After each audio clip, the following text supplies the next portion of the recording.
हे WhatsApp दोस्तों, कैसे हो सब लोग। CDN की एक बहुत ही इम्पॉर्टेंट वीडियो है, बहुत दिनों से आने वाला था बट अनफॉर्चुनेटली मैं नहीं बना पाया। लेकिन फाइनली आज इस वीडियो में हम लोग बात करेंगे CDN एक्चुअल में है क्या, ब्लॉगर्स के लिए ये कितने फायदेमंद चीज है, वाकई में इसको यूजेस में लेना चाहिए या नहीं लेना चाहिए, मैं किस हद तक इसको यूज करता हूँ, इन सारे डिटेल्स के बारे में वीडियो में बताएंगे। तो चलो यार इस वीडियो को सबसे पहले शुरू करते हैं।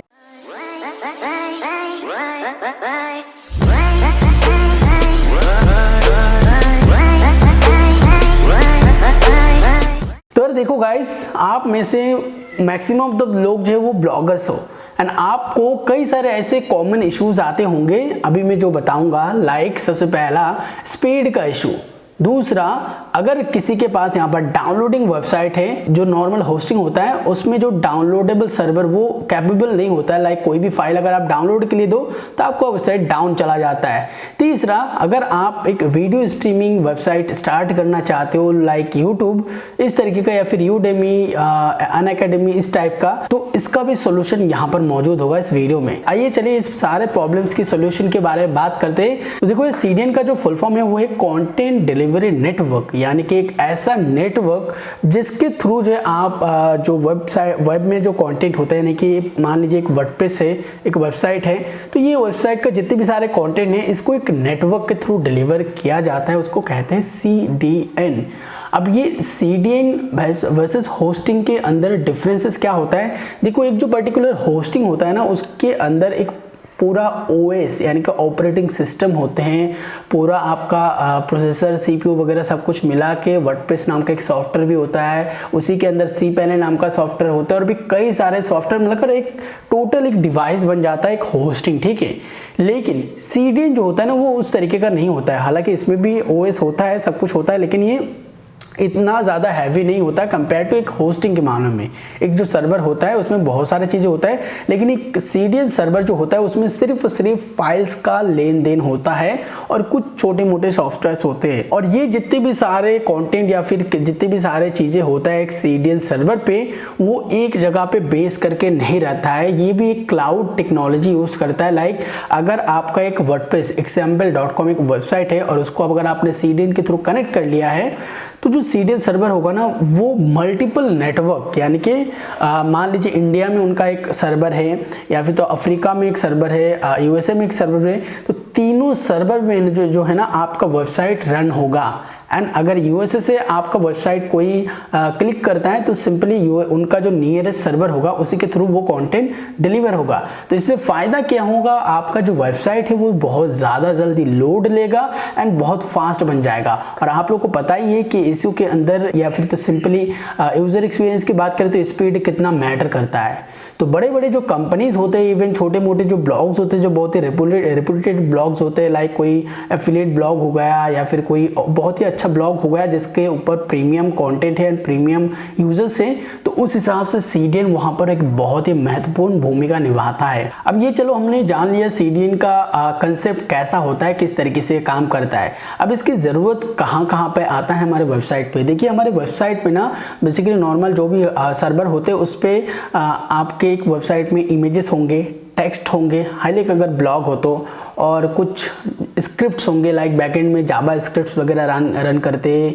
और ये सब चीज़ें रन करता है। तो ये जो सारा चीज़ें है ना ये फाइल्स है। अब मान लो मैं एक विजिटर हूँ, किसी भी पर्टिकुलर वेबसाइट में जैसे ही जाऊँगा तो उस एक पर्टिकुलर वेबसाइट का एक मतलब साइज होता है, 150 KB से लेकर 2 MB 3 MB तक का एक वेबसाइट एक पेज का साइज होता है। अब मान लो मैं उस वेबसाइट में जैसे ही अपने ब्राउज़र के थ्रू गया तो वो क्या करेगा, अपने सर्वर पर रिक्वेस्ट भेजेगा, वो सारे फाइल्स को लोड करके फिर हमारे ब्राउज़र में दिखाएगा।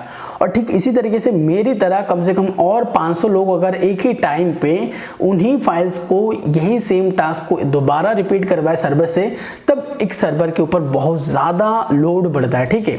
और अगर आपका शेयर्ड होस्टिंग है तो भाई इतना सारा लोड वो कभी भी हैंडल नहीं कर पाएगा। और यहाँ पर सबसे ज़्यादा काम में आता है CDN। CDN क्या करता है, आपका वेबसाइट जहाँ पर होस्टेड है वहीं पर रहने देता है, बस उसका एक क्लोन वर्जन अपने सर्वर पे बना लेता है एंड सिंपली जो भी आपके वेबसाइट पे इमेजेस है, अगर आप चाहते कि नहीं हमारे वेबसाइट पे सिर्फ इमेजेस पे ज़्यादा लोड बढ़ रहा है तो हम सिर्फ इमेजेस को CDN सर्वर पे डालना चाहते हैं, इमेजेस को ले लेगा। अगर आप चाहते हो कि नहीं पूरा जितने भी स्टैटिक फाइल्स होता है, जावा स्क्रिप्ट वगैरह, jQuery वगैरह, वो सारे कुछ सीडीएन सर्वर पे चला जाएगा, तो वो भी यहाँ पर पॉसिबल है। तो इससे क्या फ़ायदा होता है, वेबसाइट तो आपका मेन सर्वर पे है, जब भी मैं या फिर और 500 लोग उस एक ही टास्क को रिपीट करेगा ना, तो वो डायरेक्टली सर्वर को हिट ना करके वो सीडीएन सर्वर को हिट करेगा। इससे क्या होगा, आपका जो होस्टिंग है वो बहुत ही रिलायबल बन जाएगा, बहुत ही स्मूथ तरीके से चलता जाएगा, एंड आपका जो भी रिसोर्सेस है वो खर्चा होगा एक सीडीएन सर्वर के थ्रू। अब आप में से काफ़ी सारे लोग सोचेंगे भाई सीडीएन तो फिर बहुत महंगा है, तो ऐसा बिल्कुल भी नहीं है। सीडीएन का और भी कई सारे काम होते हैं, जैसे कि अगर मेरा कोई ऐसे फाइल डाउनलोडिंग वेबसाइट है, लाइक मैं पीडीएफ फाइल्स वगैरह प्रोवाइड करता हूँ या फिर जिप फाइल वगैरह प्रोवाइड करता हूँ, तो उसका जो है ना डाउनलोडिंग होता है, बहुत ज़्यादा डाउनलोडिंग होता है। यहाँ पर मैं सिंपल से एक एग्जांपल देता हूँ एक और, तो आप लोगों को बहुत अच्छे से समझ में आ जाएगा। मेरे ऑफिस में अभी जो वाईफाई का स्पीड है वो 7 MB के करीब है, ठीक है। अब सारे लोग यहाँ पर 7-8 बंदे बैठे हैं जो कि यूट्यूब देख रहे हैं, एंड वही उसी टाइम पे अगर मैं कोई बड़ा सा फाइल या फिर बड़ा सा गेम वगैरह प्ले स्टोर से डाउनलोड पे बिठा दूँ, तो अदर्स जितने भी लोग हैं उनका जो स्पीड है वो स्लो डाउन हो जाएगा, बिकॉज मैं सारा स्पीड जो है वो मैं अकेला खींच रहा हूँ।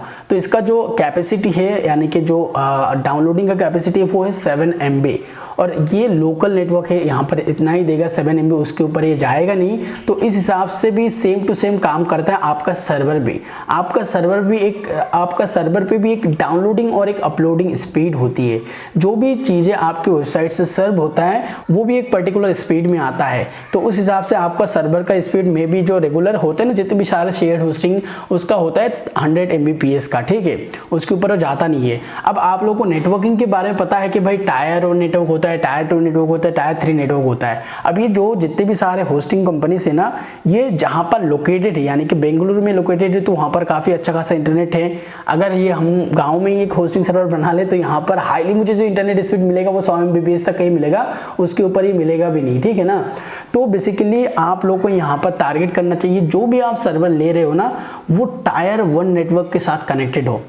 अब जितने भी सारे ये सीडीएन प्रोवाइडर्स है ना, ये सारे के सारे टायर 1 नेटवर्क के साथ कनेक्टेड होता है, और इसी वजह से जो है ना सीडीएन्स का चाहत इतना ज़्यादा बढ़ जाता है, बिकॉज उनका जो नेटवर्क का स्पीड होता है ना वो अप टू 100 Tbps का होता है। इसका मतलब समझ सकते हो, मैं क्या, मेरे जैसे और 1000-2000 बंदा भी एक फाइल को डाउनलोड करने बैठे ना, तब भी उस सर्वर को कोई फर्क नहीं पड़ने वाला है। और यही चीज़ काम आता है डाउनलोडिंग साइट्स पे भी। अगर आप एक डाउनलोडिंग वेबसाइट रन कर रहे हो, तो आप सिंपली अपने होस्टिंग पे सारा लोड ना डाल के, आपको होस्टिंग सेव ही नहीं पाएगा, कोई भी होस्टिंग क्यों ना हो, ठीक है। तो उस हिसाब से आप कोई भी एक सीडीएन सर्वर ले सकते हो, वहाँ पर एक क्लाउड स्टोरेज ले लो, वहीं पे अपने फाइल्स वगैरह को होस्ट करो, एंड उसका लिंक जो है आप अपने साइट पे दे दो, एंड दैट्स इट, आपका फाइल जो है डाउनलोड होता रहेगा। ये चीज़ आप लोगों को थोड़ा क्रिटिकल लग सकता है, लेकिन आगे जाके ये इसका भी वीडियो आएगा कि कैसे भाई ये सारे सर्वर सेटअप करते। इवन आज के टाइम पे जितने भी सारे ऑल ओवर द वर्ल्ड जितने भी सारे वेबसाइट्स हैं ना, जो डाउनलोडिंग वेबसाइट्स हैं, जो डाउनलोड्स वगैरह प्रोवाइड करते हैं, ठीक है, लाइक एप्लीकेशन डाउनलोड हो गया, सॉफ्टवेयर डाउनलोड हो गया, तो सारे के सारे सीडीएन सर्वर्स ही यूज़ करते हैं। बहुत ऐसे कम लोग हैं जो कि सारा पैसा अपना होस्टिंग पे लगाते हैं, उसका प्राइस पे $2000-3000 बढ़ जाता है। अब यही सेम कॉन्सेप्ट को काम में लगाया जाता है वीडियो स्ट्रीमिंग या लाइव स्ट्रीमिंग के मामले में। यूट्यूब आप लोगों को पता ही है कितना बड़ा नेटवर्क है, मतलब क्या ही बताए, इसमें इतना ज़्यादा डेटा का कंजप्शन होता है। हर डे पता नहीं कितने सारे यूट्यूब वीडियोस देखे जाते हैं, डाउनलोड किए जाते हैं, फिर भी इसके सर्वर पे कोई लोड नहीं पड़ता। और यही इस टाइप का सर्वर अगर आप ढूंढने जाओ तो आपके पास सिर्फ 2-3 ही ऑप्शन मिलेंगे, Amazon AWS या फिर तो गूगल क्लाउड, एजूर, इस टाइप के कुछ नेटवर्क्स मिलेंगे जो कि इतने बड़े बड़े चीज़ को हैंडल कर सकता है। तो अगर आप अपना एक स्ट्रीमिंग वेबसाइट बनाना चाहते हो, यानी कि एक वीडियो ऑन डिमांड प्लेटफॉर्म या फिर ऐसा कुछ भी बनाना चाहते हो, तो उस हिसाब से आप इतने बड़े बड़े सर्वर ना लेके आप सीडीएन का भी यूज़ ले सकते हैं। यहाँ पर कई सारे ऐसे सीडीएन कंपनीज हैं जो कि वीडियो स्ट्रीमिंग प्रोवाइड करते हैं, यानी कि आप अगर अपना कंटेंट वहाँ पर आप वीडियो कोई भी अपलोड करोगे तो उसका डायरेक्टली आपके वेबसाइट के साथ कनेक्ट हो जाएगा, एंड आपके वेबसाइट पे वो वीडियो शो होगा, लेकिन उसका कोई भी प्रेशर आपके होस्टिंग पे नहीं पड़ेगा, सीधा जाएगा सीडीएन पे। तो देखो ऑल ओवर सीडीएन की बात हम लोगों ने कर ली है। अब यहाँ पर बात करते हैं प्राइसिंग की। तो भाई इसका प्राइसिंग क्या रहता है एक्चुअल में। देखो एक भी सर्वर लोगे ना, अगर मेरे मान के चलो मेरा एक वेबसाइट है जिसमें पर मंथ जो ट्रैफिक है वो 5 लाख के करीब है, ठीक है, तो उस हिसाब से मुझे जितना लगता है कि उसमें जितना मुझे स्पेंड करना पड़ेगा एक होस्टिंग पे, तो वो $100 से $200 तक मुझे स्पेंड करना पड़ेगा मंथली। ठीक है, अपने वेबसाइट को रिलायबल रखने के लिए, जो मुझे अभी भी पड़ रहा है। कई सारे ऐसे वेबसाइट है जिसका इतना ही अप्रॉक्स जो कॉस्ट आता है, ठीक है, डिपेंड करता है किस किस टाइप का फाइल्स है। अब यहाँ पर उसको मैं घटा सकता हूँ, मैं $50 का होस्टिंग ले सकता हूँ एंड CDN सर्वर को लेकर उसका और भी कंजप्शन में घटा सकता हूँ। $50 भी नहीं, मैं $20 का भी होस्टिंग ले लूँ ना मंथली का, ठीक है, तो वहाँ पर उसके साथ अगर मैं और $20 खर्च करके अगर CDN सर्वर ले लूँ ना, तो वहाँ पर बहुत ही आसानी से मेरा वेबसाइट और भी ज़बरदस्त तरीके से चलेगा कंपेयर टू दैट से, मतलब जो डेडिकेटेड होस्टिंग लेके रखा था। अब यहाँ पर एक और बहुत ही मस्त बेनिफिट मिलता है CDN का आप लोगों को, वो है पे एज यू गो। यानी कि अगर आप होस्टिंग लेते तो वहाँ पर आपको ईयरली एक फिक्स्ड अमाउंट देना पड़ता है, मंथली एक फिक्स्ड अमाउंट देना पड़ता है।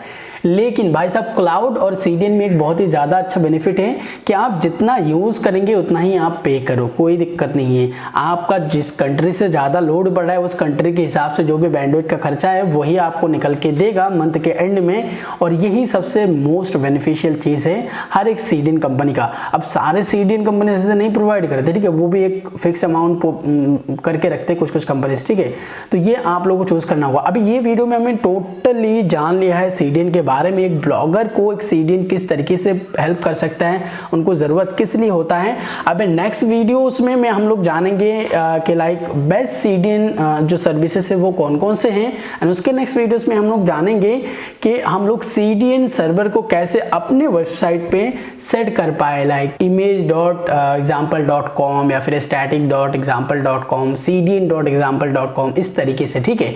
तो यार that's it for today guys, I hope आप लोगों को वीडियो अच्छा लगा होगा, समझ में आ गया होगा। कोई भी क्वेश्चन हो तो नीचे कमेंट बॉक्स में पूछना। मिलता है अगले वीडियो में, तब तक के लिए गुड बाय।